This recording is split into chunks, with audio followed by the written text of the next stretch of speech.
पाकिस्तान पिछले एक हफ्ते से हमारे लोगों पर, सिविल पॉपुलेशन पर गोलियां चला रहा है, गोले बरसा रहा है।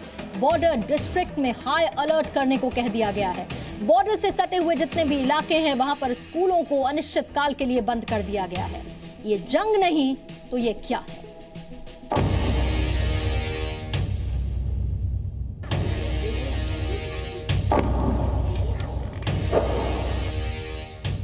पाकिस्तानी साजिश से जंगलों में लगी आग।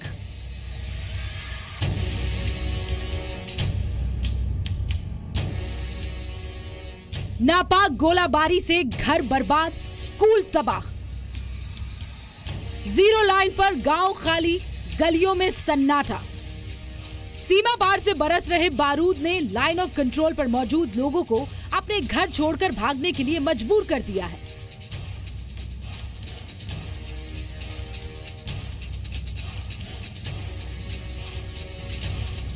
लाइन ऑफ कंट्रोल के फॉरवर्ड विलेजेस से जो है लोग भाग के जा रहे हैं। यहाँ पे ये देख सकते हैं एक छोटी सी गाड़ी में कितने लोग किस तरह से सामान जो है ये लाद के ले जा रहे हैं। यहाँ पे फायरिंग होती है, लोग और कई किस लिए भाग रहे हैं। हमें अपनी जान बचाना बहुत मुश्किल है। छोटे बच्चों को कानों में रुई देकर उनको हम उधर ऐसे करते हैं, लेकिन उसका जो धमाका है वो ही नहीं बर्दाश्त कर पाते हैं हमारे बच्चे, तो उनके कानों में रुइयां देते हैं हम। भारतीय सीमा में लोगों में खौफ और गुस्सा दोनों है। खौफ पाकिस्तान की गोलियों से जान बचाने के लिए, तो गुस्सा एलओसी पार बैठी सेना की तबाही देखने के लिए। लोगों ने बंकरों में छिपकर अपनी जान बचाई है। इतनी शेलिंग कल पाकिस्तान वालों ने की है, इतनी शेलिंग तो कभी हमारी होश में हुई नहीं है। कितनी लड़ाइयाँ हुई हैं, इतनी शेलिंग नहीं है। हम 7 बजे से अपने अपने छोटे छोटे मोर्चे निकाल के रखे हुए हैं, उन मोर्चों के बीच बैठे हुए थे। अगर हम अपने मकानों के अंदर होते तो हम शायद नहीं बचते। और हमारे जो बॉर्डर है वो 0 एलओसी है, वहाँ पर इतनी हैवी मोर्टार शेलिंग हुई है और मेरा ख्याल है कि कोई उम्मीद ही नहीं बची कि बकाया वहाँ पर कुछ बचेगा।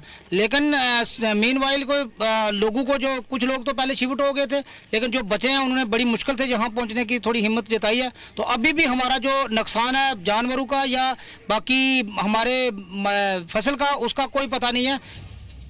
लेकिन सभी लोग इतने खुशकिस्मत नहीं थे। भारत की जवाबी कार्रवाई से बौखलाए पाकिस्तान की शैतानी सेना ने निर्दोष लोगों पर जमकर निशाना लगाया। जंगड़ सब सेक्टर में एक घर पर गिरे पाकिस्तानी मोर्टार ने तुफैल हुसैन और उनकी 11 साल की नातिन आसिया की जान ले ली। तुफैल की बीवी जैतुन बेगम गंभीर हालत में अस्पताल में भर्ती है। पाकिस्तान की तरफ से जो मोर्टार दागा गया था उसकी इंटेंसिटी 120 बताया जा रहा है कि 120 mm का मोर्टार जो है वो दागा गया। आमतौर पर सिविलियन को वैसे भी ऐसे समय में निशाना नहीं बनाया जाता जब भी कहीं पे भी गोलाबारी हो, लेकिन सीज फायर वायलेशन की याद में पाकिस्तान द्वारा 120 mm का जो मोर्टार दागा गया वो किसी बड़े तोप के गोले से कम नहीं था। और उसका जो है प्रभाव आप देख सकते हैं, कितना बड़ा वो क्रेटर बना के जो है ये नीचे जो है कमरे में गिरा। 13 मई को पाकिस्तानी सेना की तोपों ने नौशहरा सेक्टर के शेमकड़ी, भवानी, कलसिया और झंगड़ समेत 12 गांव में 82 mm और 120 mm के मोर्टार की बरसात कर दी, जिसके बाद लोगों को जान बचाकर भागना पड़ा। सीमावर्ती क्षेत्रों से आ रहा हूं, बहुत सारे लोग अभी भी फंसे हैं। जो झंगड़, सरिया, शेर, मकड़ी, नंब, कड़ाली और जो कलसिया भवानी का क्षेत्र है, बहुत ताबड़तोड़ गोलाबारी हुई है। और जैसे बरसात होती है ऐसे गोले बरसे हैं। जान बचाकर भागे लोगों में कुछ ऐसे भी हैं जो सही तरीके से अपनों का अंतिम संस्कार भी नहीं कर पाए। हमारे साथ एक बुजुर्ग हैं। इन बुजुर्ग का साथ ये ट्रेजेडी ये हुई कि 3 दिन पहले इनकी धर्मपत्नी का देहांत हो गया, उसका अंतिम संस्कार कर दिया गया, लेकिन अभी तक उनकी जो अस्थियां हैं वो ये अभी तक वहां से ला नहीं सके हैं वहां से। तो जनता ने ऐसा किया कि उसको संस्कार उसका कर दिया है? और अभी तक उसका अस्थिया जो वो नहीं ला सके। ठीक है, और गवर्नमेंट क्या कर रही है? सरहद पार बैठी बाजवा की आर्मी को जवाब मिलता है भारतीय सेना के बंकरों से, लेकिन उनका निशाना बनते हैं बच्चों के स्कूल।